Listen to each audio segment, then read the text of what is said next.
भगवान श्री कृष्ण कन्हैया के लीलाओं का श्रवण करते हुए मथुरा में कंस आदि दैत्यों का उद्धार करके और भगवान द्वारिका पहुंचे और द्वारिका जाकर के वहां उन्होंने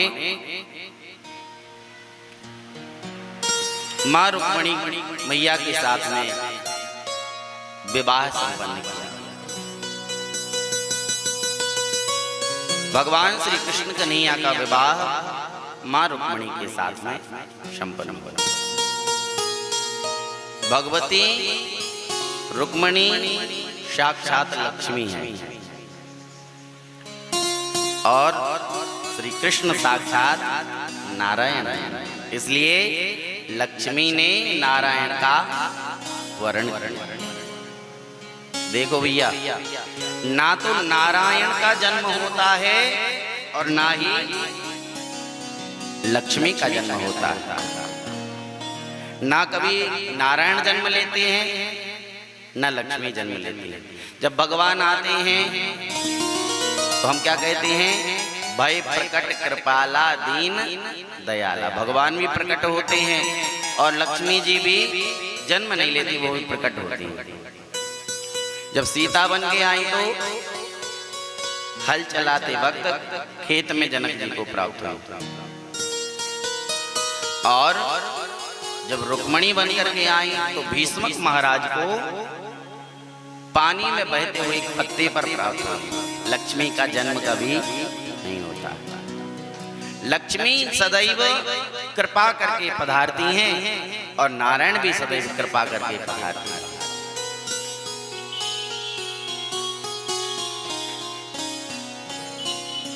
तो लक्ष्मी जी रुक्मिणी के रूप में पधारी हैं। भगवान को पत्र लिख करके बुलाया, भगवान उनको लेकर के गए और वेद विधि के अनुसार इनका विवाह संपन्न हुआ। और इनके जो भाई थे रुक्मी, इन्होंने प्रतिज्ञा की थी कि यदि मैं शिशुपाल से कहा था यदि मैं अपनी बहन को वापस लेकर के नहीं आ पाया तो मैं दोबारा कुंदनपुर नहीं आऊंगा। इसलिए जब भगवान ने उनको परास्त कर दिया तो रुक्मी ने एक भोजगढ़ नाम का नगर बसाया और कुंदनपुर के बाहर रहने लगे। शिशुपाल रह गए, आशा में ही बैठे रहे कि रुक्मिणी हमको मिलेगी, लेकिन भगवान उनको ले गए। और शिशुपाल तब से ही भगवान से बैर करने लगा। इधर भगवान श्री ठाकुर जी के कुछ समय व्यतीत होने पर इनके यहाँ एक बेटे का जन्म हुआ जिनका नाम हुआ प्रद्युम्न। श्री प्रद्युम्न जी महाराज की।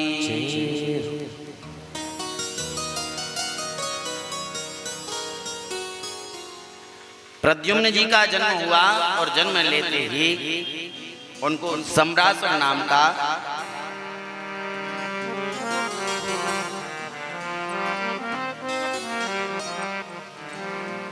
सम्रासुर उठा करके ले जाता है और सम्रासुर ले गया और ले जाकर के उसने उन्हें समुद्र में डाल दिया। समुद्र में डाला, एक मछली ने प्रद्युम्न को, उस बच्चे को निगल लिया और उस मछली को एक मछुआरे ने पकड़ा और यह मछली उसी सम्रासुर के यहाँ पहुंची, उसकी रसोई में। भगवान ने जो ऊपर से रच करके रखा है कि कैसे क्या होना है वो हो करके रहता है। सम्रासुर की मृत्यु भगवान कृष्ण के पुत्र से लिखी थी। उसने सोचा जब पुत्र ही नहीं रहने देंगे तो हमें क्या मारेगा। बचपन में ही उठा के ले गए, डाल दिया समुद्र में कि बड़े बड़े मगरमच्छ रहते, मछलियां रहती, खा लेंगे। लेकिन भगवान को कुछ और ही मंजूर था। मछली के उदर में भी वो जीवित बनी रहे और उन्हीं के यहाँ पहुंचे। इनके राज्य में एक युवती कार्य करती थी भोजन का, जिसका नाम था मायावती। आपको जरा स्पष्ट कर दूं, ये मायावती कोई और नहीं, यह कामदेव की पत्नी रति है और ये जो प्रद्युम्न है यह कामदेव है। जब भगवान शंकर ने कामदेव को जला करके भस्म कर दिया था तो सारे संसार में हाहाकार मच गया। इनकी पत्नी रति रोती हुई भगवान शिव के पास में आई। भोलेनाथ, आपने मेरे पति को मार दिया, हमारा जीवन तो अब निरर्थक हो गया, हमारे जीवन का कोई औचित्य नहीं बचा, अब मैं क्या करूंगी जी की। भगवान प्रसन्न हो गए, हम तुम पर प्रसन्न हैं, वरदान मांगो। बोले अब वरदान भी लेकर के क्या करेंगे, पति नहीं है तो कुछ अच्छा नहीं लगता, यदि दे सकते हो तो हमें अपना पति दे दो। भगवान शंकर क्या नहीं कर सकते। भगवान शंकर ने कहा, रति चिंता न करो, मैं तुम्हें वरदान देता हूं कि द्वापर में भगवान श्री कृष्ण जब अवतार लेके आएंगे तो तब उनका प्रथम पुत्र तुम्हारा पति ही आएगा। और बोले तब तक हम क्या करें। बोले तब तक तुम्हारा पति बिना शरीर के ही तुमको प्राप्त होगा। आज से हम आशीर्वाद देते हैं कि तुम्हारे पति कामदेव का प्रत्येक जीवात्मा में जिस जीव में रक्त होगा उसमें काम का वास होगा। तो जितने भी प्राणी हैं, चाहे वो पशु पक्षी हो, चाहे मानव हो, चाहे राक्षस हो, जिसमें रक्त होता है, खून होता है, उसमें काम का वास होता है। भगवान शंकर ने वरदान दिया। अब तेरति तब नाथ कर हो यही नाम अनंग, बिन बपु व्यापहि सबहि पुनि, सुनु निज मिलन प्रसंग। बिना शरीर के ये सारे संसार को व्यापेगा और तुमको भी प्राप्त होगा, इसलिए चिंता ना करो। द्वापर में भगवान कृष्ण जब अवतार लेके आएंगे तो तुम्हारा पति तुमको मिल जाएगा। जब यदुवंश कृष्ण अवतारा, जब यदुवंश कृष्ण अवतारा, हो यही हरण महामही भारा, हो यही हरण महामही भारा, कृष्ण तनय हो यही पति तोरा, कृष्ण तनय हो यही पति तोरा, वचन अन्यथा होहि न मोरा, वचन अन्यथा होहि न मोरा, होहि न मोरा, न होहि न मोरा। भगवान शंकर ने कहा तुम्हें पति रूप में भगवान कृष्ण के पुत्र के रूप में तुम्हारे पति मिलेंगे। उसी समय वो संबरासुर भी भगवान के शंकर के पास में आया। प्रभु आपने कामदेव को तो जला करके भस्म कर दिया है और कामदेव जल करके भस्म हो गया है, तो उसकी पत्नी यदि हमें मिल जाए तो अच्छा रहे। संबरासुर कौन था? राक्षस था। और राक्षस क्या सोच रहा है कि हमें दूसरे की पत्नी मिल जाए। जो दूसरे की पत्नी को पाने की इच्छा रखता है वो राक्षसी कृत है और वो राक्षसी हुआ करता है। भगवान शंकर ने फिर भी कह दिया हमारी भक्ति, हमारी सेवा कभी निरर्थक नहीं जा सकती। चलो वरदान दिया हमने तुम्हें कि मिल जाएगी रति। अब रति भी आ गई। प्रभु अब आपने हमसे कह दिया कि हमें अपने पति मिल जाएंगे द्वापर में, और उसको भी वरदान दे दिया कि हम उसको प्राप्त हो जाएंगे। भगवान शंकर बोले चिंता ना करो, एक मंत्र देते हैं, ये मंत्र जपते रहना। जब भी वह संबरासुर तुम्हारे समीप आए तो यह मंत्र बोल देना, तो उसकी भावना तुम्हारे प्रति साधारण हो जाएगी और वह तुम्हें सामान्य संसार की भांति देखने लगेगा। उसकी बुद्धि शुद्ध हो जाएगी। उस समय वह मंत्र लेकर के रति पहुंची है मायावती के रूप में। उसके राज्य में बहुत दिन तक रही। आज जब वह पुत्र मिला तो जब मछली को काटा गया तो उसमें से वो पुत्र मिला। पुत्र वह उसको दे दिया कि तुम इसको रखो, सेवा करो इसकी, इसको बड़ा करो। और जब वह बड़ा हुआ तो नारद जी ने आकर के बताया, रति यह तुम्हारा पति कामदेव है। यह बात मायावती ने बताई प्रद्युम्न जी को, और प्रद्युम्न जी ने युद्ध करके सम्रासुर को मार करके और अपनी पत्नी को लेकर के द्वारिका पहुंचते हैं। और जब द्वारिका पहुंचे, श्री सुखदेव जी महाराज कहते हैं, परीक्षित तब तक भगवान के 16,107 विवाह और हो चुके। जब बेटा विवाह करके आया तब तक घर में 16,107 माताओं को पाया। सबने बड़ा धूमधाम के साथ में इनका स्वागत किया। बहू घर में आ गई। श्री सुखदेव जी से परीक्षित ने पूछा, प्रभु जी बताओ कि भगवान ने इतने विवाह कैसे कर लिए और इतनों को साथ में लेकर के भगवान ने कैसे साधारण जीवन जिया। यहां तो व्यक्ति एक पत्नी के मन का नहीं हो पाता। एक पत्नी चाहे कि पति हमारे मन का चले तो नहीं चल पा रहा है, और भगवान 16,108 पत्नियों के मन के कैसे चल गए? कैसे भगवान ने विवाह किए? सुखदेव जी कहते, परीक्षित हम जीव हैं और वो परमात्मा है। प्रभु समरथ कौशलपुर राजा, जो कछु करई उन्हीं सब छाजा। वो सामर्थ्यवान है और वो जो करना चाहे वो सब कर सकते हैं, क्योंकि वो सामर्थ्यवान है। हम सामर्थ्यवान नहीं हैं। वो जो करना चाहे वो कर सकते हैं। इसलिए उन्होंने विवाह भी किए। कैसे किए हमको बताइए। तब उन्होंने यह विवाह की कथा श्रवण कराई है। उन्होंने बताया, द्वारिका में एक सज्जन रहते थे जिनका नाम था सत्राजित। आसीद सत्राजिता सूर्यो भक्तस्य परमा सखा, प्रीतस्तमे मणिं प्रादात् सूर्यस्तुष्ट्वा स्यमन्तकम्। ध्यान से सुनना इस कथा को। इस कथा को सुनने से यदि किसी को कलंक लग गया हो, कुछ झूठी और या लगने वाला हो, तो इस कथा को सुनने से कलंक का निवारण हो जाता है। इसलिए इस कथा को बड़े ध्यान से सुनना। सत्राजित नाम के एक सज्जन रहते थे। वह भगवान सूर्य के भक्त थे और इतनी भक्ति कर ली कि भगवान सूर्य ने उनको अपना मित्र बना लिया। भक्तस्य परमा सखा, परम सखा भी बन गए और भक्त तो थे ही। और उनकी भक्ति से प्रसन्न होकर के सूर्य भगवान ने उनको एक मणि दी, स्यमंतक नाम की। वो ऐसी थी कि 8 बार स्वर्ण रोज देती थी।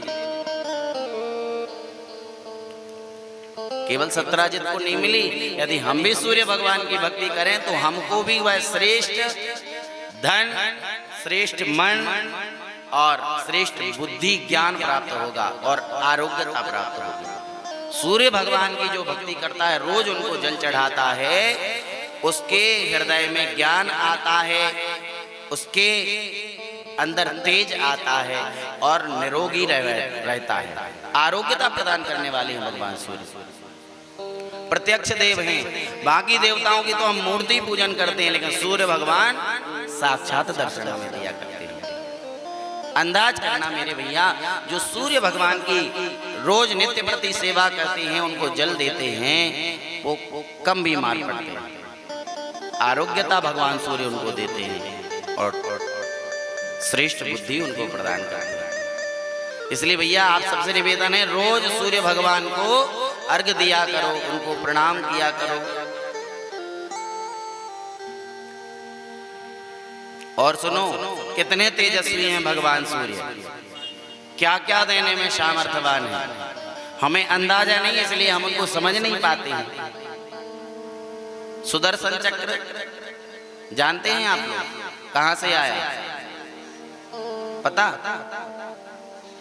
दुर्गा जी के हाथ में खड्ग होता है, कहां से आया? शंकर भगवान के हाथ में त्रिशूल होता है, कहां से आया? यमराज के हाथ में यमदंड होता है, कहां से आया? ये सब सूर्य भगवान की देन है। पद्म पुराण सृष्टि खंड में लिखा है कि जब भगवान विवस्वान सूर्य का जन्म हुआ तो इतने तेजस्वी थे, या इतने तेजस्वी थे कि इनके ताप से सारा संसार जलने लगा।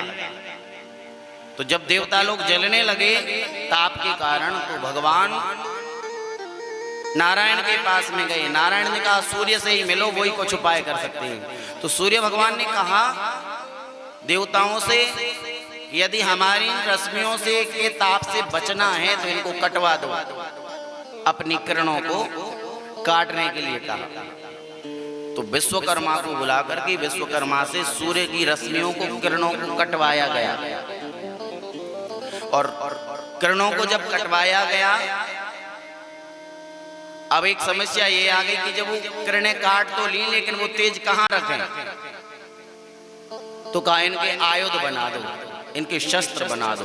तो उन रश्मियों से, किरणों से सुदर्शन चक्र बनाया, त्रिशूल बनाया, खड्ग बनाया और यमदंड बनाया। ये 4 महान शक्ति वाले यंत्रों को बनाया गया। और भगवान नारायण स्वयं अपने हाथ में सुदर्शन चक्र धारण कर। भगवान शंकर अमोघ शस्त्र हैं ये संसार के, इनका कोई काट नहीं है। लेकिन आए कहां से?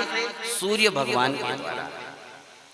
भैया, तो जो भगवान सूर्य की भक्ति करता है, जो उनकी सेवा करता है, जो उनको अर्घ देता है, उसको भी भगवान तेजोमय बना देते हैं, उसको तेज प्रदान करते हैं। इसलिए सूर्य भगवान की भक्ति जरूर करिएगा। तो सूर्य भगवान की कृपा से इनको श्यमंतक मणि मिली। और एक दिन वह भगवान कृष्ण के पास में गए तो कृष्ण ने उनसे कहा सत्राजित, तुम्हारे पास जो मणि है वह राज्य खजाने में रख दो, क्योंकि खजाने से सारी प्रजा का, राष्ट्र का कल्याण होता है। तुम क्या करोगे इतने स्वर्ण का? पर उन्होंने मना कर दिया कि हम ये मणि नहीं दे सकते, हमारे मित्र ने दी थी। उन्होंने कहा कोई बात नहीं, लेकिन देखना भगवान को कलंक लगना था। इसलिए एक दिन उसका भाई प्रसेन उस मणि को गले में धारण करके और जंगल में गया। वहां पर उसको एक सिंह ने मार दिया। और सिंह मणि लेकर के गया, उसको एक ऋक्षराज जामवंत ने मार दिया। और उसने ले जाकर के अपनी कन्या को दे दी। लेकिन यह बात जब पता चली कि प्रसेन मारा गया है, तो सत्राजित को लगा ऐसा ना हो कि हमारे राजा जो कृष्ण हैं उन्होंने हमसे मणि मांगी थी, ऐसा ना हो मणि के लोभ में उन्होंने हमारे भाई प्रसेन को मार दिया। और यह बात उन्होंने अपनी पत्नी से कह दी कि हमको ऐसी शंका है कि कृष्ण ने मणि मांगी थी, उन्होंने मार ना दिया हो। और कहा लेकिन किसी से कहना नहीं। अब ये कहे कि गलती कर दी। पत्नी को हृदय में ऐसी उत्तेजना जली बताने की कि हम किसको बता दें। और उसने अपनी पड़ोसन से कहा कि हमारे पति ऐसा कह रहे थे कि श्री कृष्ण पर हमको शंका है। और उसने अपनी पड़ोसन से पूरे द्वारिका में ये बात फैल गई कि कृष्ण ने ही ना हमारे पति को, देवर जी को मार दिया, प्रसेन को मार दिया। भैया, माताओं के उदर में कोई बात छिपती नहीं है हृदय में। कोई भी बात हो किसी ना किसी को बोल ही देती है। यदि कोई बात फैलानी है तो प्रचार प्रसार नहीं हो पा रहा तो कोई बात नहीं, माताओं को बता दो, फिर देखो जल्दी जल्दी पूरे में बात फैल जाएगी। सिटी चैनल है पूरा, पूरे गांव में, पूरे मोहल्ले में बात फैलाई जाएगी। एक को बस बता दो। आप लोगों ने सुना होगा युधिष्ठिर जी का श्राप लगा है माताओं को। कुंती मैया के यहाँ कुआरे में कर्ण का जन्म हुआ था, लेकिन महाभारत युद्ध में सगे भाई को अर्जुन ने मार दिया। और महाभारत युद्ध के बाद में जब पिंडदान तर्पण कर रहे थे युधिष्ठिर जी, तो माता कुंती ने कहा एक पिंडदान कर्ण के नाम का भी कर देना। बोले क्यों? उसका हम क्यों करें, वो हमारा कौन है? उन्होंने कहा, वह पूरी बात बताई कि हमें अगस्त जी के आशीर्वाद से विवाह के पूर्व ही यह कर्ण पुत्र रूप में मिला था, लेकिन लोक लज्जा के कारण हमने इसको त्याग दिया था। वह तुम्हारा अपना बड़ा भाई। युधिष्ठिर रोने लगे, मैया तूने जीवन भर इतनी बड़ी बात छिपाई और एक भाई के हाथ से भाई को मरवा दिया, इतनी बड़ी बात छिपाई। आज मैं स्त्री जाति को श्राप देता हूं कि यदि वो कोई बात सुन लेगी तो वो अपने हृदय में रख नहीं पाएगी, किसी ना किसी को बता देगी। श्राप दे दिया। आपका दोष नहीं है, इसलिए बात निकल जाती है। तो वो बात पूरे द्वारिका में फैल गई, भगवान के कान तक भी वो बात पहुंच गई। तो भगवान ने सोचा क्या करें, इसका निवारण कैसे हो। तो भगवान गए जंगल में, जहाँ वह प्रसेन मरा पड़ा था, वहां से सिंह के पद चिन्हों को देखा। जहाँ सिंह मरा पड़ा था वहां से ऋक्षराज जामवंत के पद चिन्हों को देखा और गए हैं। और एक गुफा में वह गया था, गुफा में भगवान गए हैं। और जो ही गुफा में गए तो देखा एक कन्या उस मणि को लेकर के खेल रही थी। भगवान ने उसको लेना चाहा तो वह ऋक्षराज उनके ऊपर टूट पड़ा, युद्ध होने लगा। 1 महीने तक युद्ध चला। तब वह ऋक्षराज थक गया तो हाथ जोड़ करके खड़ा हो गया, प्रभु हम आपको पहचान गए, आप कोई और नहीं, आप तो हमारे प्रभु राम हो। और वह ऋक्षराज और कोई नहीं, वो साक्षात जामवंत थे, जिन्होंने राम जी की सेवा की थी। परीक्षित ने प्रश्न किया, प्रभु ये बताओ सेवक और स्वामी के बीच में युद्ध क्यों हो रहा है? ये तो भगवान राम के बड़े सेवक थे और अब लड़ रहे हैं। बोले लड़ नहीं रहे हैं, ये इनका वरदान था, ये इनकी मन की इच्छा थी। जब लंका युद्ध के बाद में भगवान अयोध्या आए, सबसे कहा अपने सेवकों से मांग लो वरदान, क्या चाहिए किसको। तो किसी ने भगवान का परम पद मांगा, किसी ने भगवान ने के चरणों की सेवा मांगी, किसी ने भगवान का धाम मांगा। लेकिन जब जामवंत की बारी आई तो जामवंत कहते प्रभु इतना बड़ा लंका का युद्ध हो गया, लेकिन हमें अपने समान योद्धा नहीं मिला। प्रभु यदि आप हमें वरदान देना चाहते तो एक काम करो, हमारी और आपकी 2-2 हाथ हो जाए। भगवान बोले भैया मैं मर्यादा पुरुषोत्तम बन के आया हूँ और मर्यादा में सेवक स्वामी का युद्ध उचित नहीं है, इसलिए अभी तो युद्ध नहीं हो सकता, लेकिन आप कहें तो अगले युग में हम आपकी इच्छा पूरी करेंगे। उन्होंने अब तक इंतजार किया और आज जामवंत जी से भगवान ने युद्ध किया। तो इनको अब ज्ञान हो गया जब ये थक गए कि ये कोई और नहीं, ये तो मेरे भगवान राम ही है। बोले रामचंद्र भगवान की। कितना बल था जामवंत जी में। रामचरित पढ़ते हो, किष्किंधा कांड का अंतिम दोहा पढ़ना। बलि बांधत प्रभु बाड़े हो, सोतन बरनी न जाए, उभय घरी महादीन हो, सात प्रदक्षिण धाये। जब भगवान बलि के यहाँ गए थे वामन भगवान, और उन्होंने त्रिलोकी को नापने के लिए विराट रूप धारण किया था, उस विराट रूप के जामवंत जी ने 2 घड़ी में 7 परिक्रमा लगा ली थी। अब सोचो कितने बलवान होंगे। विराट स्वरूप तो सारे संसार में व्याप्त है, और 7 परिक्रमा लगा रही 2 घड़ी में, कितने बलवान होंगे। तो लंका का युद्ध हो गया, लेकिन बराबरी का योद्धा नहीं मिला इनको, क्योंकि ये साक्षात ब्रह्मा के अवतार थे। ब्रह्मा जी ही जामवंत बनकर के आए थे राम जी की सेवा के लिए। आज युद्ध हुआ है, पहचान गए, चरणों में गिर गए। प्रभु कैसे आना हुआ? उन्होंने बताया हम यह मणि लेने के लिए आए हैं। उन्होंने कहा मणि तो ले ही जाइए, साथ में हमारी इस कन्या को भी ले जाइए। और जामवती को भगवान को समर्पित करके और वह मणि भी दहेज में दे दी। और दूसरा विवाह भगवान का जामवती के साथ में संपन्न हुआ। बोले जामवती कृष्ण भगवान की। मणि ला करके दी है सत्राजित को, और सत्राजित ने प्रायश्चित के रूप में अपनी कन्या का दान भी भगवान कृष्ण को कर दिया। और तीसरा विवाह भगवान का सत्यभामा के साथ में होता। बोलिए सत्यभामा कृष्ण भगवान की। सुखदेव जी से राजा परीक्षित ने पूछा, प्रभु ये बताइए भगवान को कलंक क्यों लगा था? वो तो साक्षात परमात्मा है, वो गुणातीत हैं, वो निर्विकार हैं, उनको श्राप क्यों लग गया था? तो उन्होंने बताया वह नरलीला करने आए थे इसलिए उनको श्राप लगा। और श्राप इसलिए लगा क्योंकि उन्होंने भाद्रपद माह के शुक्ल पक्ष की चतुर्थी का चंद्रमा देखा था। भादों के महीने में शुक्ल पक्ष में जो चौथ आती है उस दिन चंद्रमा नहीं देखना चाहिए, और जो उस दिन का चंद्रमा देखता है उसको कलंक लग जाता है।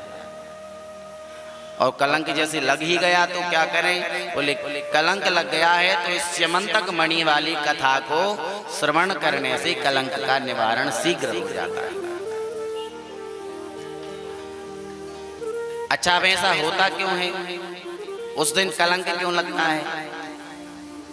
एक बार गणेश जी महाराज जब छोटे से थे, लंबोदर तो थे, भाद्रपद का महीना बरसात के दिन थे, तो गणेश जी जब छोटे से थे तो चले जा रहे थे तो वो खिसक के गिर गए, और जैसे ही वह गिरे तो चंद्रमा को हंसी आ गई।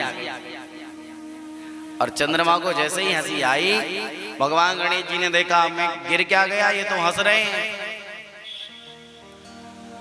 तुम मुझे देख के हंस रहे हो, मैं भी तुम्हें श्राप देता हूं, आज के दिन तुम्हें कोई भी नहीं देखेगा, और जो देखेगा उसको कलंक लग जाएगा। और कहते हैं चंद्रमा जो है ना एकदम धवल है ना, श्वेत वर्ण का, लेकिन उसमें एक छोटा सा काला काला धब्बा दिखाई देता है, वो कलंक ही है। इसलिए उस दिन चंद्रमा नहीं देखना चाहिए। इसके बाद में 3 विवाह के बाद चौथा विवाह भगवान का कालिंदी के साथ में हुआ। कालिंदी मतलब यमुना जी। कालिंद्याम यमुना जी, कालिंदी क्षमाख्याता बसामी यमुना जले। यमुना जी में निवास करती थी। सूर्य भगवान ने कहा था एक दिन भगवान स्वयं तुम्हें वरण करने के लिए आएंगे। एक दिन भगवान अर्जुन के साथ में भ्रमण करते हुए गए यमुना तट पर, और यमुना तट पर भगवती यमुना जी पर कालिंदी पर दृष्टि पड़ी अर्जुन की। अर्जुन ने जाकर के पूछा, देवी आप कौन हैं और यहाँ क्यों बैठी हैं? बोले हम भगवान का इंतजार कर रहे हैं। तो उन्होंने कहा अब तुम्हारा इंतजार हुआ पूरा, क्योंकि भगवान हमारे साथ हैं। और कृष्ण के हाथ में कालिंदी का हाथ दे दिया, और चौथा विवाह भगवान का कालिंदी यमुना जी के साथ में संपन्न होता है। बोलिए यमुना महारानी की।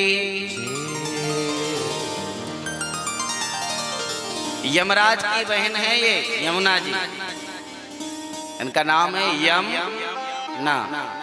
जो इनका दर्शन करता है, स्नान करता है और पान करता है उसको यम ना, उसको यम के दूत कभी नहीं दिखते। इसलिए भैया यमुना जल को पान जरूर करना। और खास करके अभी जो दीपावली के बाद में 2 जाती है ना, इसको कहते हैं यमदूतिया।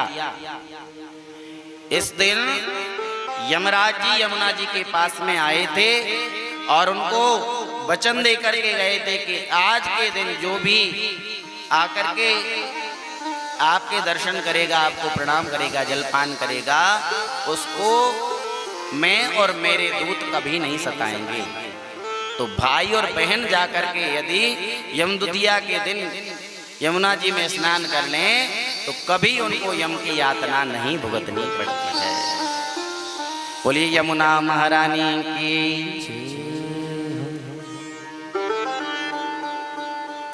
तो भैया ब्रज में जब भी जाएं तो यमुना जल का पान करके अवश्य लौटें, ताकि आपको यमदूत दिखाई ही ना दें। यमुना जी का विवाह हुआ भगवान से, और 5वां विवाह भगवान का मित्र वृंदा से होता है। छठवां विवाह भगवान का नग्नजिति से होता है। एक नग्नजित नाम के राजा थे, इनके पास में 7 बैल थे और उन्होंने प्रतिज्ञा की थी कि जो इन 7 बैलों को एक साथ में नकेल डाल देगा उससे ही हम अपनी बेटी का विवाह करेंगे। कई राजा गए और उन बैलों के द्वारा मारे गए। तब भगवान को खबर लगी और भगवान वहां जाकर के एक क्षण मात्र में 7 के 7 बैलों को एक साथ में नकेल डालते हैं और नग्नजिति के साथ में उनका विवाह संपन्न होता है। 7वां विवाह भगवान का भद्रा के साथ में हुआ और 8वां विवाह भगवान का लक्ष्मणा के साथ में संपन्न होता है। 8 विवाह के बाद में परीक्षित ने हाथ जोड़े, प्रभु ऐसे यदि आप एक एक विवाह सुनाएंगे तो 16,100 विवाह सुनाते सुनाते एक आध वर्ष तो लग ही जाएगा और हमारा आज अंतिम दिन है। बोले चिंता ना करो, ये सब अलग अलग हुए, बाकी सब तो एक ही झटके में हो गए। कैसे? बोले प्राग ज्योतिषपुर का राजा था जिसका नाम था भौमासुर। भौमासुर भूमिपुत्र था, यह बड़ा ही बलवान था। यहां तक कि इसने देवताओं को तक परास्त कर दिया था। इसने बहुत से राजाओं को जीत करके और उनकी कन्याओं का हरण करके ला करके इसने प्रतिज्ञा की थी कि जब 20,000 कन्याएं हो जाएंगी तो हम उनके साथ में एक साथ विवाह करेंगे। और 16,100 कन्याएं इसके यहाँ इकट्ठी थी। कन्याओं ने एक पत्र लिख करके भगवान को सूचना दी और सूचना पाकर के भगवान गए सत्यभामा को साथ में लेकर के और युद्ध करके भौमासुर को परास्त किया और उन सभी कन्याओं को बंधन से मुक्त किया। वरुण का छत्र माता अदिति के कवच कुंडल इसने परास्त करके अधिग्रहण करके रखे थे, उनको भगवान ने लिया और ले जा करके माता अदिति को वह सौंपे हैं और वरुण का छत्र वरुण के पास में पहुंचाया है। और सत्यभामा साथ में थी, तो सत्यभामा के जब स्वर्ग में गई तो वहां पर इन्होंने एक पारिजात का वृक्ष देखा। तो सत्यभामा ने वृक्ष को देख करके इनको लगा कि यह वृक्ष हमको मिल जाए। तो सत्यभामा ने जिज्ञासा की, प्रभु हमें यह पारिजात दे दो। तो भगवान ने इंद्र से कहा, इंद्र सत्यभामा की इच्छा है कि यह पारिजात का वृक्ष हमको मिल जाए, हम ले जाएं। तो इंद्र ने मना कर दिया, नहीं देंगे। तो भगवान ने वो पारिजात लिया और लाने लगे तो इंद्र लड़ने के लिए आ गया। भगवान ने युद्ध करके परास्त कर दिया। एक बार गलती करी इंद्र ने, भगवान के ब्रजवासियों को कष्ट दिया और उस कष्ट में उन्होंने मूसलाधार बारिश की, भगवान ने उससे बचा लिया। आज फिर गलती कर रहे हैं, भगवान से लड़ने के लिए तैयार हो गए लेकिन पारिजात देने को तैयार नहीं। तो भगवान ने परास्त कर दिया, फिर शरण में आ गए, पारिजात लेकर के आए और रखा है। अब 16,000 कन्याओं को बंधन से मुक्त कर दिया और कन्याओं से कहा, देवियों अब आप जहां जाना चाहें सो जाएं। कन्याएं कहती, प्रभु अब इस संसार में हमारा है ही कौन जिसके पास हम चले जाएं। ना तो पिता अपने घर में रखेगा हमें क्योंकि राक्षस ने हरण किया था, और ना इस संसार का कोई पुरुष हमसे विवाह करेगा क्योंकि हम किसी दूसरे पुरुष के पास में रह के आए। भले ही हम निर्मल हैं क्योंकि अभी उसने विवाह इनसे नहीं किया था, लेकिन दुनिया की नजर में तो यही है कि वह राक्षस हमको हरण करके ले गया था।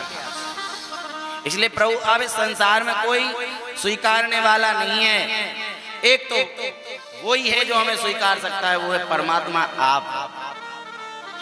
या तो हम अपने प्राणों को त्यागें अथवा तो आप हमें स्वीकारो। भगवान बोले यदि तुम्हारी सबकी इच्छा है तो हम सबको स्वीकार करने के लिए तैयार हैं। दुनिया की कौन सी ऐसी युवती होगी जो भगवान को ना चाहे? वो अभागा ही जीव होगा जो भगवान को ना चाहे। मेरे भैया, भगवान को तो सब चाहते हैं। उन्होंने कहा प्रभु इससे बड़ी करुणा क्या होगी, आप हमें अपनाओ। और भगवान ने सबको अपना लिया। भैया मेरे गोविंद के दरवाजे तो खुले हैं हमेशा। कोई जीव आए तो उनकी शरण में, कोई भक्त आए तो उनकी शरण में, भगवान तो हमेशा उनको स्वीकार करने के लिए खड़े ही है। लेकिन जीव ना जाए तो भगवान का इसमें क्या दोष? हम उनकी शरण में चले जाएं और भगवान से कहें प्रभु हम आपके हैं। हाथ जोड़ करके एक बार बोल के तो देखो उनसे, प्रभु हम, बोलो ना, हे प्रभु हम आपके हैं, हे प्रभु हम आपके हैं, हे प्रभु हम आपके हैं। ऐसा बोलो बस, और वो तुम्हें अभय दान दे देंगे। और हाथ जोड़ना, हमारे सनातन में आप देखते हैं, पता भले ही ना हो कि हम हाथ जोड़ते हैं। इससे क्या होता है? बोलिए ये मुद्रा है अंजलि मुद्रा, इसको बोलते हैं अंजलि मुद्रा। और भगवान के सामने जो ये अंजलि मुद्रा में खड़ा होता है, भगवान को बहुत प्रिय होता है। भगवान कहते हैं अंजलि परमा मुद्रा क्षिप्र देवो प्रसादनी। सबसे ज्यादा भगवान प्रसन्न होते हैं इस स्थिति में देख करके। इसलिए भगवान के सामने जाओ और हाथ जोड़ करके खड़े हो जाओ और प्रभु से कहो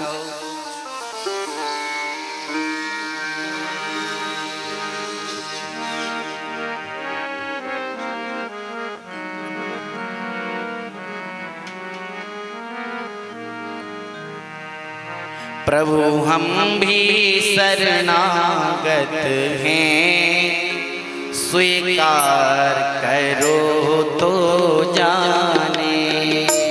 प्रभु हम भी शरणागत हैं, स्वीकार करो तो जाने। प्रभु हम भी शरणागत स्वीकार करो तो जाने।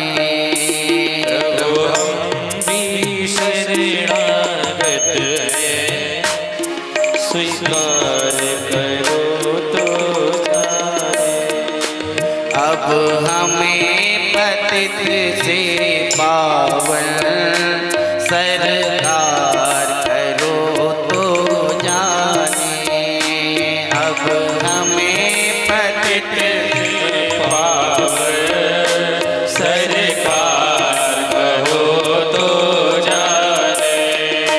प्रभु हम भी शरणागत हैं, स्वीकार करो तो जाने।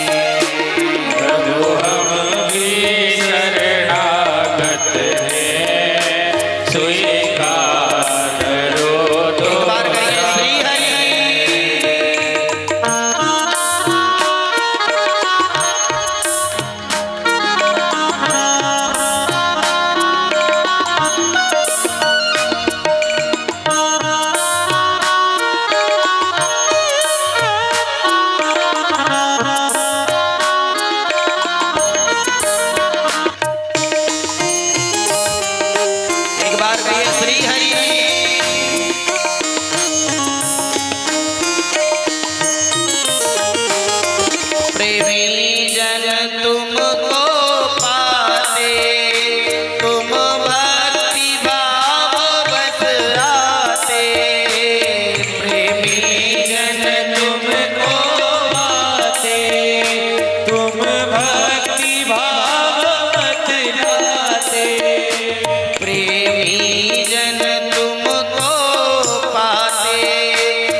हम कुटिल हृदय से कलुषित उपचार करो तो जाने।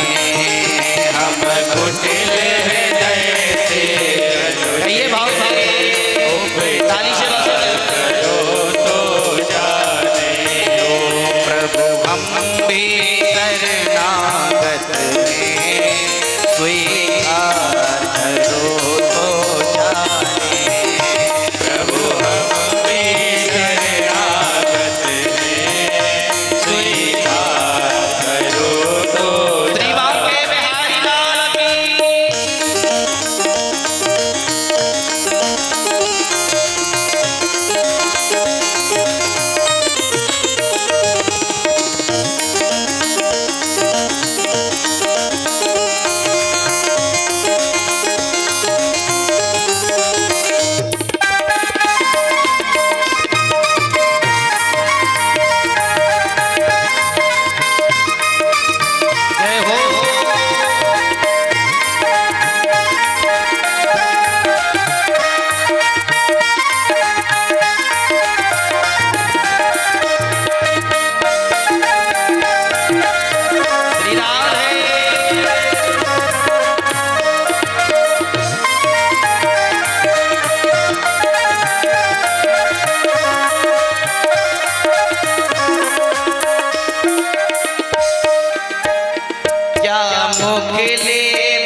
अगणित अपराध किए हैं, अगणित अपराध किए हैं, उद्धार करो तो जाने।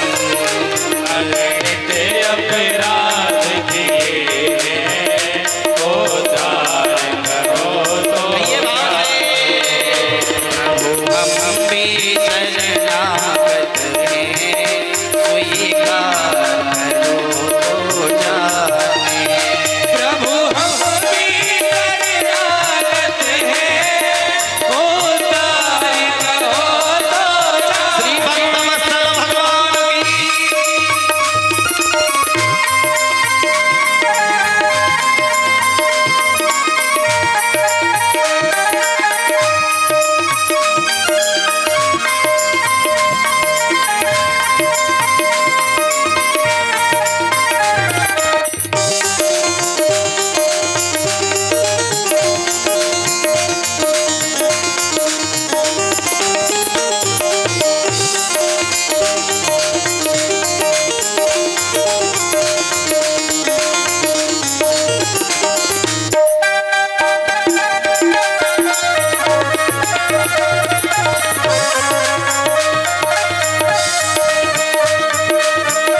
जीवन नैया जर जर है, पल पल विनाश का डर है। जीवन नैया जर जर है, पल पल विनाश का डर है। जीवन नैया जर जर है, पल पल विनाश का डर है। जीवन नैया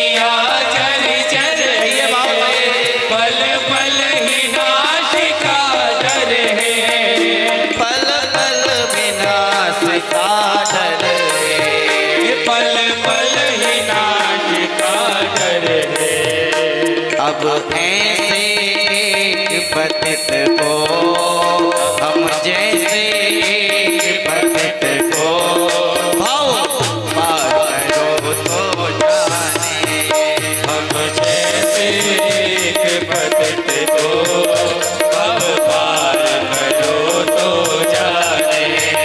हम जैसे पतित को भव पार करो तो जाने। हम जैसे पतित काली सेवा भव पार करो तो जाने। ओ प्रभु हम भी शरणागत हैं, स्वीकार करो तो जाने। प्रभु हम भी शरणागत हैं, उद्धार करो तो जाने। प्रभु हम भी शरणागत हैं, स्वीकार करो तो जाने। ओ प्रभु हम भी शरणागत हैं, उद्धार करो तो जाने। भव पार करो तो जाने। हे भव पार करो तो जाने। उद्धार करो तो जाने। उद्धार करो तो जाने। विस्तार करो तो जाने। भव पार करो तो जाने। स्वीकार करो तो जाने। ओ स्वीकार करो तो भगवान से एक बार ये जाकर के कह दो, प्रभु हम आपके हैं और आप जैसे रखो उसी में हम खुश हैं, हम आपके हैं। बस अपने आप को समर्पित कर दो भगवान को। भगवान से एक बार जाकर के कह दो बस, क्या प्रभु हम भी शरणागत हैं, स्वीकार करो तो जाने। बोलो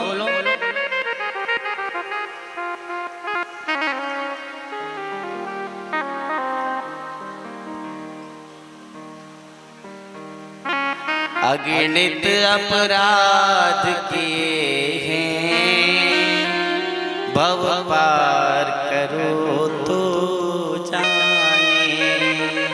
अगणित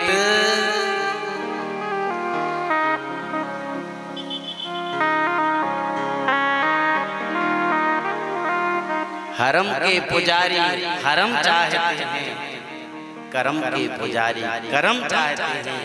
हम तो खुशी और ना गम चाहते हैं, जो तुम चाहते हो वो हम चाहते हैं।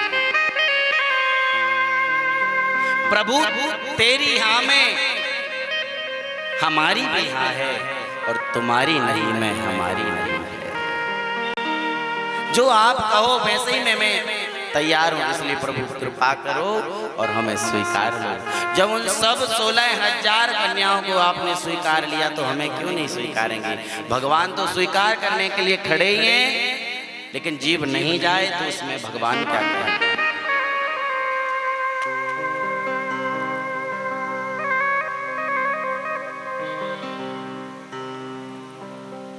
सब रानियों को भगवान ने, सब कन्याओं को विवाह करके अपनी रानी बनाया है। कहते 8 पट रानियां, 16,100 रानियां भगवान की हुई, और सबके यहाँ 10-10 पुत्र हुए और एक कन्या हुई। इतना बड़ा भगवान का परिवार हुआ। सबके यहाँ 10-10 पुत्र और एक कन्या, फिर नाती पोते, पंती संती, इतना परिवार बढ़ गया भगवान का कि अंत में भगवान का परिवार यदुवंशी 56 करोड़ हो गए थे। इतना भगवान का परिवार हो गया था। एक बार प्रेम से बोलो भक्त वत्सल भगवान की। इसके बाद में भगवान का जब परिवार बढ़ गया, बच्चे हो गए, तो एक बार नारद जी की इच्छा हुई कि जाकर के देखें तो भगवान क्या कर रहे हैं। भगवान के ग्रहचर्या में कोई भेद तो नहीं है, ऐसा तो नहीं कि कोई रानी प्रसन्न है और कोई रानी दुखी है। तो नारद जी आए और भगवान के अलग अलग भवन थे, अलग अलग भवन में भगवान गए। नारद जी गए तो सब जगह भगवान को पाया, समझ गए ये भगवान है, ये सब कुछ करने में सामर्थ्य वाला। प्रणाम करके वहां से लौटे हैं। और अब इतनी रानियां थी तो कभी कोई रानी रूठ जाए, कभी कोई रानी रूठ जाए, अलग अलग करके रोज ये रूठना मनाना चलता रहता है। लेकिन एक रानी उनमें थी जो कभी रूठी नहीं थी। पता है कौन? रुक्मणी। क्यों नहीं रूठी? क्योंकि वो लक्ष्मी है, और जिसके घर में लक्ष्मी बहू होती है वो कभी रूठती नहीं है। कई माताएं पास में आती, काहे को कहें पंडित जी, हमारी बहू तो लक्ष्मी है, जब से आई है खूब सुख शांति है और बिल्कुल लड़ाई झगड़ा नहीं होता, अच्छे से रहती है। और कई आती हैं तो पंडित जी क्या बताएं, जब से बहू आई तब से बर्बाद हो गए। तो सब कोई चाहता है ना लक्ष्मी बहू। तो रुक्मणी के चरित्र को सुनना और उनके जैसा आचरण करना, कभी रूठना मत। अब गृहस्थ जीवन है तो छोटी मोटी बातें तो होती ही रहती हैं, लेकिन छोटी छोटी बातों पर यदि कोई उसी के लिए बैठा है कि कब मौका मिले और हम कब रूठ जाएं। एक तो क्या है, समीक्षा ये हो गई है कि अब घर में राधे राधे राधे कौन आती है? पत्नी नहीं आती, अब आती है वाइफ। पत्नी कौन है? शास्त्र की दृष्टि से बोले पतना त्रायते इति पत्नी, जो अपने पति को पतन से मुक्त करके धर्म की तरफ ले जाए वो है पत्नी। इसलिए उसको क्या बोलते हैं? धर्म पत्नी। धर्म पति तो नहीं बोलते, लेकिन धर्म पत्नी बोलते हैं। शास्त्र कहते हैं पतना त्रायते, जो अपने पति को पतन से मुक्त करके और धार्मिक बना दे और भगवान का भजन करने वाला बना दे, वो है पत्नी। लेकिन अब तो घर में पत्नी आती नहीं, अब तो वाइफ आती है। और पत्नी वाइफ कौन है?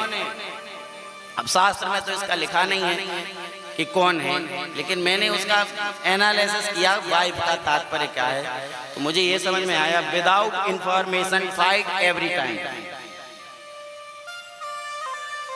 Wife without information fight every time, कभी भी लड़ाई कर सकती है वो। पता नहीं किस बात पे मूड खराब हो जाए और लड़ने बैठ जाए, वही वाइफ है। बताओ वाइफ चाहिए कि पत्नी चाहिए? हाँ तो पत्नी चाहिए, तो पत्नी घर में लानी पड़ेगी, आपको भी पति बनना पड़ेगा। तुम खुद बैंड बन के बैठे हो, हाँ हंसते बस हो और बाकी तो हो बैंड, इसलिए बोलते हैं हस्बैंड। आप पति बन जाओ तो पत्नी घर में आ जाएगी, है ना? तो पत्नी घर में आ जाएगी तो क्या होगा? बोले फिर आप धार्मिक कार्य में रुचि रखेंगे, आप भगवान की सेवा करेंगे, भगवत भक्ति करेंगे। इसलिए भैया माताओं रूठा मत करो छोटी छोटी बात पे, ये लक्ष्मी बहू के लक्षण नहीं है। पहले क्या होता था, भगवान जैसे आए द्वारिका में तो देखेंगे कभी कोई रानी बैठी है कोप भवन में, कभी कोई रानी बैठी है कोप भवन में। पहले घर बनता था तो एक भवन अलग से बनाते थे कि रानी यदि गुस्सा है तो उस भवन में पहुंच जाती थी, तो पता चल जाता था कि देवी जी आज गुस्सा हैं। लेकिन अब नहीं बनते, पता क्यों? पहले एक भवन होता था कोप का, लेकिन आजकल तो पूरा घर ही कोप भवन हो गया। पता नहीं किस बात में गुस्सा हो जाए और कहाँ गुस्सा आ जाए, पूरा घर ही कोप भवन बना दिया। मेरे भैया शांति से रहो, सुखमय रहो, छोटी मोटी बातें हो जाएं तो मौन रहना सीखो। आप मेरी एक बात को घर लेकर के जाना, केवल माताएं नहीं भाई लोग, आप सभी, चाहे बच्चे हों चाहे बुजुर्ग हों, सबके काम की बात यह है कि यदि किसी कारणवश दो व्यक्तियों में कहा सुनी हो गई, बातचीत होने लगे, तो सामने वाला व्यक्ति किसी कारणवश क्रोध में है, लेकिन सामने वाला जो था वो तो नहीं है क्रोध में, तो उसको ये सब्र रखना चाहिए कि वो वहां पर मौन हो जाए। और एक व्यक्ति यदि मौन हो जाएगा तो कभी लड़ाई नहीं होगी। मौन होना सीख लो, क्रोध के समय में मौन हो जाना तो कभी तुम्हारा घर बर्बाद नहीं हो सकता, आपका जीवन तहस नहस नहीं होगा। और क्रोध किया यदि आपने, सामने वाले ने भी क्रोध कर दिया, तो ये समझ लो कि आपके पतन निश्चित है। भगवान कृष्ण गीता में कहते हैं क्रोधाद भवति सम्मोहा, सम्मोहाद स्मृति विभ्रमा, स्मृति भ्रंशाद बुद्धिनाशो, बुद्धिनाशाद प्रणश्यति। क्रोध जब आता है तो व्यक्ति के अंदर जड़ भाव उत्पन्न होता है, और जड़ भाव उत्पन्न होता है तो बुद्धि भ्रमित हो जाती है, और बुद्धि भ्रमित होते होते एक दिन बुद्धि नष्ट हो जाती है, और नष्ट बुद्धि हो गई तो जीवन क्या काम का, बुद्धि नाशा प्रणश्यति। बुद्धि नष्ट मतलब जीवन नष्ट। इसलिए भैया सबसे पहले आपको क्रोध पर काबू करना है। क्रोध के कारण ही बहुत सी गलतियां होती हैं, इसलिए क्रोध को काबू में करो। तो सब रानियां रोती रहती, क्रोध करती रहती, लेकिन रुक्मणी कभी नहीं रोती, क्योंकि वो लक्ष्मी है। भगवान ने एक दिन परीक्षा लेने की जिज्ञासा की, और परीक्षा लेने के लिए भगवान ने कई ऐसी बातें कही कि इनको गुस्सा आ जाए, पर उनमें अच्छाई देख ली, उसमें कोई बुराई नहीं देखी। भगवान ने कहा आपने हमसे विवाह क्यों किया, हमारा नाम कहाँ का अच्छा है, हम तो समुद्र के अंदर रहते हैं। तो रुक्मणी जी कहती ठीक कह रहे हो, आप बाहरी आवरण में थोड़ी रहते हो, आप तो समुद्र रूपी हृदय में ही रहते हो। भगवान कहाँ रहते हैं, हृदय में, इसलिए तो आप समुद्र रूपी हृदय में द्वारिका बना के रहेंगे। आपने कहा कि हमारा कहाँ का नाम अच्छा है, हमारा तो फक्कड़ लोग ही भजन करते हैं, कोई बड़े लोग थोड़ी ना हमारा भजन करते हैं। तो प्रभु जो उन फक्कड़ के पास में धन है वो बड़ों के पास में नहीं है, उनके पास में कौन सा धन है, कौन सा धन है, राम नाम रूपी धन है। और भैया हम ये संसार का धन इकट्ठा करते रहते हैं, लेकिन ये साथ जाता है क्या, नहीं जाता ना। लेकिन राम नाम रूपी धन साथ में जाता है। कबीरदास जी, कबीरा सोई धन संचिए, जो आगे को होए, शीस चढ़ाए गाठ रे, जात न देखो कोई। ये संसार का जो धन आप कमाते हुए साथ नहीं जाता। किसी को देखा है आपने कि पोटली बांध के ले गया कि हमने कमाया था हम ले जाएंगे, कुछ साथ नहीं जाता, साथ में जाता है केवल यह राम नाम रूपी धन। तभी तो मीराज बाई कहती हैं पायो जी मैंने राम रतन धन पायो, पायो जी मैंने राम रतन धन पायो, पायो जी मैंने राम रतन धन पायो, पायो जी मैंने राम रतन धन पायो। वस्तु अमोल दी मेरे सतगुरु, वस्तु अमोलक दी मेरे सतगुरु, कृपा करी अपनायो, पायो जी मैंने राम रतन धन पायो, पायो जी मैंने राम रतन। और ये धन कैसा है, खर्च नहीं कोई चोर न लूटे, खर्च नहीं कोई चोर न लूटे, खर्च नहीं कोई चोर न लूटे, चोर न लूटे, खर्च नहीं कोई चोर न लूटे। दिन दिन बढ़त सवायो, पायो जी मैंने राम रतन धन पायो, पायो जी मैंने राम रतन धन पायो, पायो जी मैंने राम रतन धन पायो। पायो जी मैंने राम रतन धन पायो। ये धन ऐसा है ना तो कोई चुरा सकता है ना लूट सकता है, जितना इसको खर्च करोगे ये उतना बढ़ता जाएगा। ये राम नाम रूपी खजाने को बढ़ाओ, संसार का खजाना तो यहीं रह जाएगा, लेकिन यह राम नाम रूपी खजाना आपके साथ में जाएगा तो यहाँ भी भला करेगा और परलोक में भी भला करेगा। इसलिए भैया आप सबसे निवेदन है कि भगवान का नाम हमेशा गुनगुनाते रहा करो। इन कथाओं का वेद शास्त्र पुराणों का सार है, वो है क्या? भगवान का नाम। इसलिए भैया कुछ कर पाओ चाहे नहीं, भगवान का भजन कर लो। और मैं तो कहता हूं ऐसा मन से सोच के चलो कि हमको माला लेनी है, क्योंकि बिना माला के भजन नहीं हो पाता। ये हमारा प्रैक्टिकल है। हम सोचते जरूर हैं कि हम तो भगवान का भजन करते रहते हैं, लेकिन अंदाज करना यदि माला हाथ में नहीं है तो मुश्किल है 100-200 बार कहोगे दिन भर में तो। और कोई उच्च कोटि की भक्ति में पहुंच गया हो तो बात अलग, पर मैं तो अपनी बता रहा हूँ। यदि माला हाथ में नहीं तो फिर उतना भजन नहीं होता, लेकिन माला हाथ में है तो फिर भजन हो जाता है। अब माला के नियम भी होते हैं 108 की माला के, इसलिए 108 की माला ना लेना हो तो ये 27 वाली माला ले लो। ये इसको बोलते हैं सुमरनी। इसमें कोई नियम नहीं है, ये तुम्हें स्मरण दिलाने के लिए है कि तुम्हें भजन करना है। ये हाथ में आएगी तो तुम 2-4 बार बोल दोगे राम राम राम राम राम। अच्छा, एक इसमें एक सुविधा है, यदि जपते जपते कोई आवश्यक बात करनी पड़े तो बीच में बोल भी लिया, कोई दोष नहीं,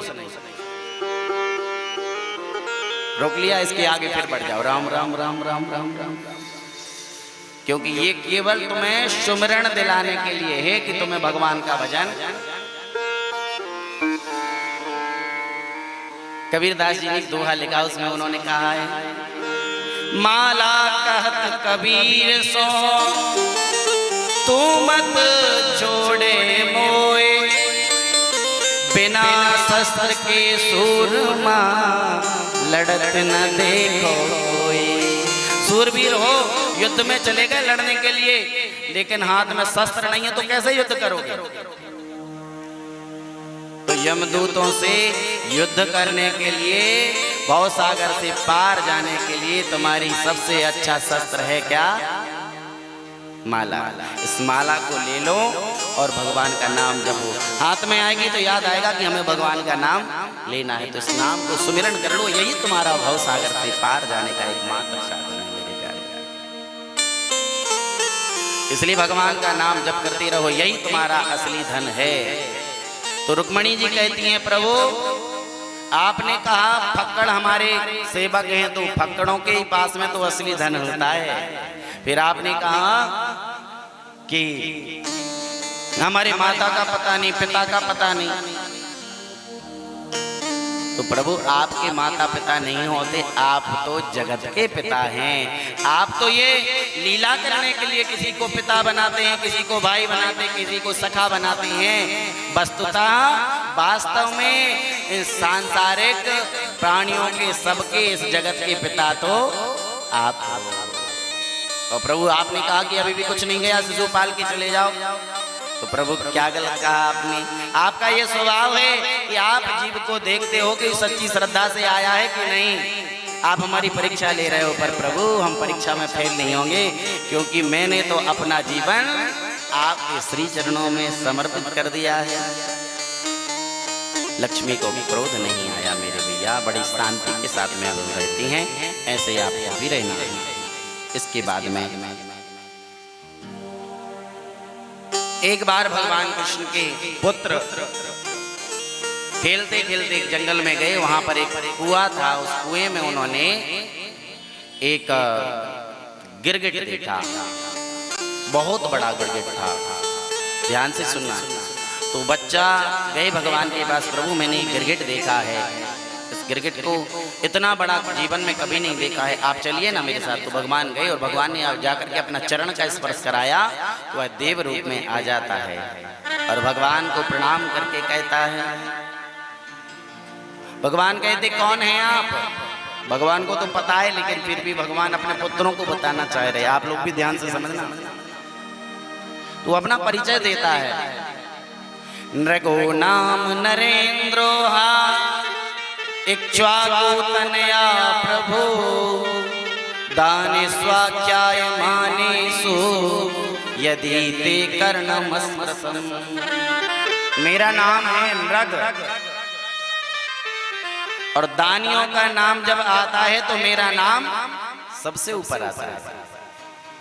नृग बताता है कदाचित आसमान में तारों की गणना की जा सकती है, कदाचित भूमि पर धूल के कणों को गिना जा सकता है, लेकिन हमारे द्वारा किए गए गौदान को नहीं गिना जा सकता। मैंने इतनी गायें दान की हैं और अच्छी अच्छी गायें दान की हैं। पयस्वनी तरुणी शील रूपा, अच्छी अच्छी गायें दान की हैं जो बहुत एक एक पसेरी दूध देने वाली हैं। आजकल के जैसे नहीं जो अपने काम की नहीं है सो बोले पंडित जी को दे दो, इसको दान कर दो क्योंकि ये तो खिलाने में महंगी पड़ रही है। ये चतुराई वाला जो दान है ना, यही तो हमें नर्क में ले जाता है। दान करो तो अच्छा करो, नहीं तो प्रणाम ही कर लो। अपनी बलाय पंडित जी को सौंप दी। तो गाय दान सबको करना चाहिए। और सुनो, भवसागर से पार जाना है, बैतरणी पार होना है, तो गौदान जरूरी है। लेकिन गौदान हमेशा जब भी करना किसी को भी, तो ऐसी गाय दान करना कि कम से कम वो सामने वाला जिसको दे रहा है वो उसका दूध खाए। ऐसा ना हो कि वो परेशानी में और पड़ जाए। तो गौदान करना, नृग ने गौदान किया, लेकिन गलती ये हो गई, वो बताते हैं, ध्यान से समझना। उन्हें जो गायें दान की, तो एक दिन उन्होंने 1000 गायें दान की, उनमें से एक गाय लौट करके वापस आ गई, और दूसरे दिन उसी गाय को इन्होंने फिर से दान कर दिया दूसरे ब्राह्मण को, क्योंकि ये तो पहचानते नहीं थे। और पहले दिन वाला ब्राह्मण आ गया और वो ब्राह्मण तो खड़ा ही था, दोनों खड़े हैं, और पहला वाला ब्राह्मण कहता है ये मेरी गाय है, मुझे दो। और दूसरा वाला कहता मुझे अभी अभी मिली है, मैं कैसे दे दूं। दोनों ब्राह्मणों ने कहा राजा तुम बताओ ये गाय किसकी है, कौन ले जाए।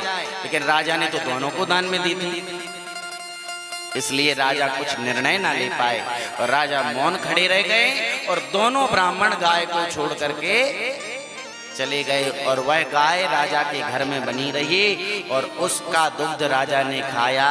इस कारण से राजा को जब अंत में गए तो पुण्यों की तो गिनती नहीं थी, लेकिन जब पाप के विषय में देखा तो कहा इनके एक पाप है कि ब्राह्मण का धन, ब्राह्मण की गाय इनके घर में रहती है। तो हाथ जोड़ के नृग कहता है प्रभु आप सबको समझाना, ब्राह्मण का धन धोखे से भी नहीं खाना चाहिए। क्यों? यह बताता है स्वदत्ताम परदत्ताम वा ब्रह्म वृत्तिम हरे जया षष्ठी वर्ष सहस्राणि विष्टायाम जायते क्रमी। जो ब्राह्मण के धन का उपभोग करता है उसको 60,000 वर्ष तक विष्टा का कीड़ा बनना पड़ता है।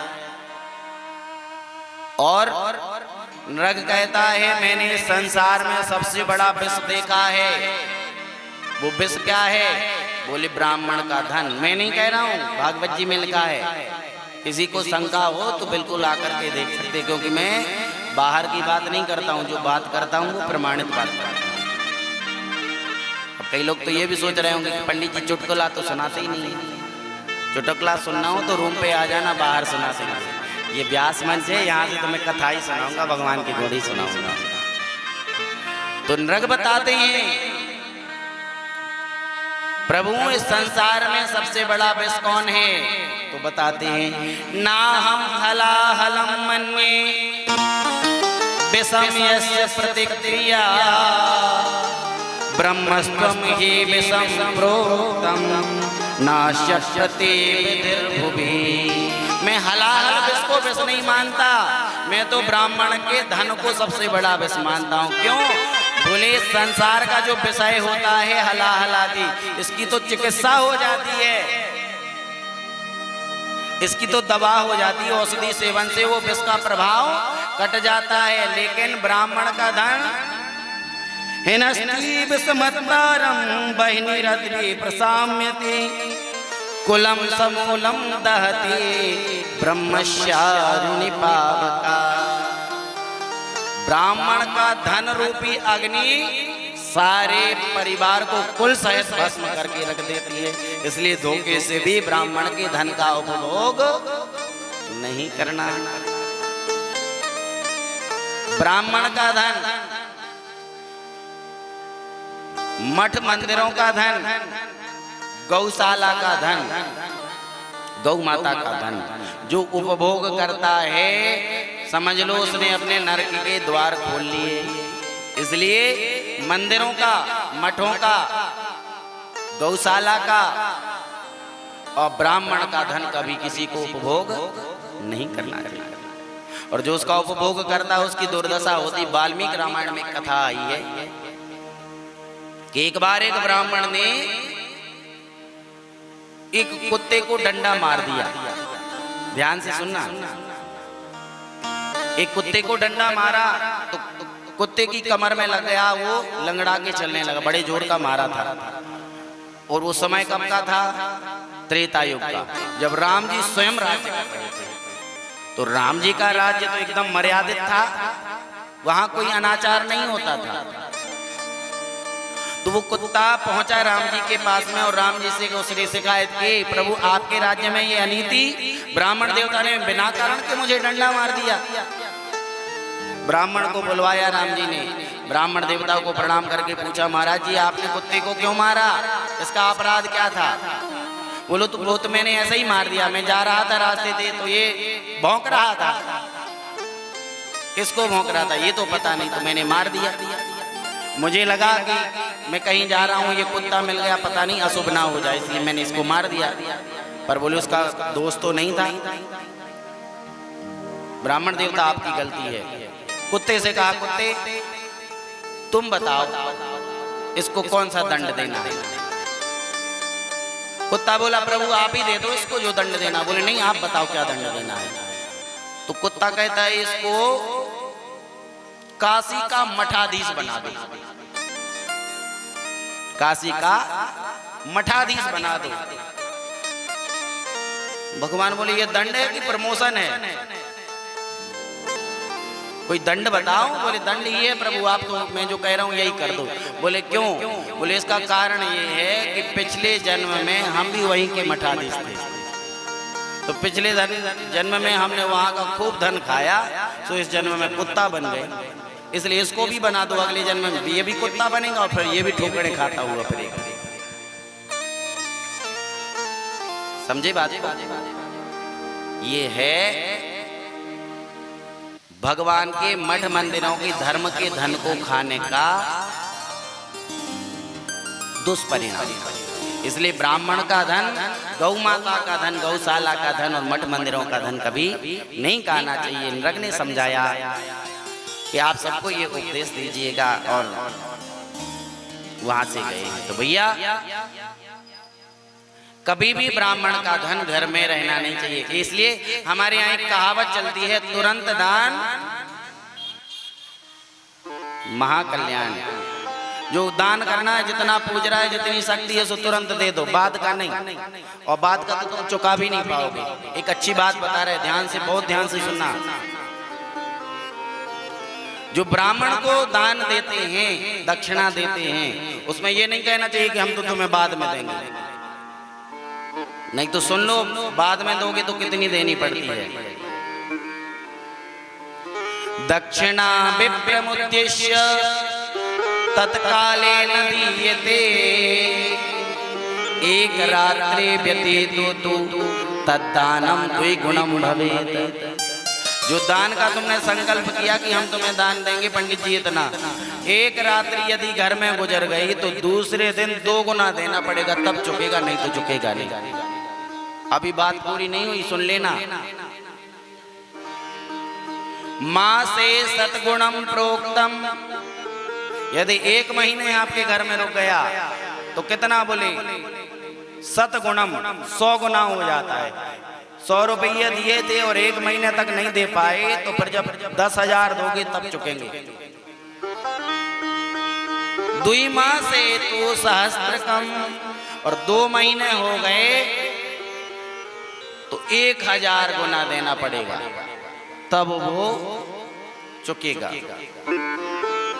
और बोले यदि साल निकल गई तो बोले संवत्सर व्यतीते तो सोदाता नरकम भजेत, फिर उसे कोई रोकने वाला नहीं। यदि 1 साल तक दक्षिणा नहीं दी तो फिर तो नरक में ही जाना पड़ेगा। इसलिए कहती है तुरंत दान महाकल्याण। उधारी नहीं करनी चाहिए, देना है तो कबूलो मत, कहो पंडित जी भगवान जाने अब तो ठीक, लेकिन ये नहीं कहो कि पंडित जी हम तुम्हें दक्षिणा इतनी इतनी देंगे, सोच के रख लिया और फिर 1 साल बाद दे रहे हो और उतनी की उतनी दे रहे हो, फिर नहीं चुकेगी। ठीक है, भगवान के ऊपर छोड़ दो, जो हरी इच्छा होगी सो भले ही कर देंगे बाद में, लेकिन संकल्प नहीं कि हम इतना देंगे, नहीं तो चुका नहीं पाओगे। तो भैया ब्राह्मण का धन ऐसा होता है। इसके बाद में नृग का भगवान ने उद्धार किया। नृग के उद्धार के बाद में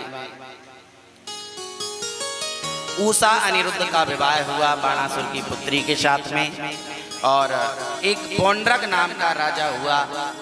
इसको भगवान ने सारूप मुक्ति दी। क्यों?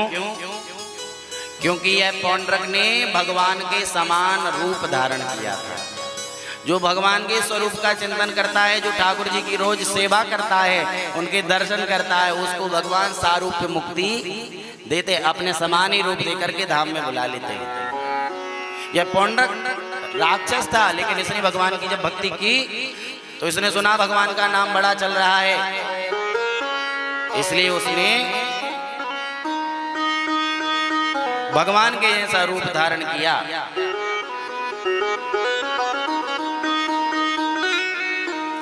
और रूप धारण करके वह भगवान को पत्र लिख करके खबर रखता है कि आज से हम भगवान हैं, तुम भगवान नहीं हो, और यदि तुम्हें भगवान बन के रहना है तो आओ हमसे युद्ध करो, और युद्ध करके तुम रहोगे तो तुम भगवान, तुम राजा, और हम रहेंगे तो हम भगवान।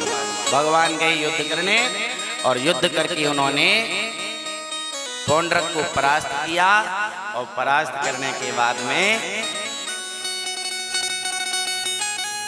उसको सारूप्य मुक्ति प्रदान कर दी। बोलिए भक्तवत्सल भगवान की। सुनो भैया, मुक्ति 5 प्रकार की होती है। सामीप्य, सालोक्य, साधाम, सायुज्य और साष्टी, ये 5 प्रकार की मुक्ति होती है। तो जो भगवान के नाम का सुमिरन करता है, चाहे भाव से जपे चाहे कुभाव से जपे, उसको सायुज्य मुक्ति मिलती है। सायुज्य मुक्ति मतलब भगवान के श्री चरणों का स्थान। जो भगवान के तीर्थ यात्रा करता है, उनके धाम में बार बार जाता है और उनका चिंतन करता है, उसको भगवान की सधाम मुक्ति मिलती है।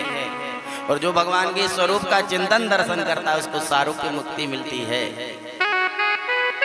इसलिए भैया भगवान के नाम को गाओ, भगवान के धाम को जाओ, और भगवान के स्वरूप का चिंतन करो, रोज दर्शन किया करो भगवान का। बोल भक्तवत्सल भगवान की जय।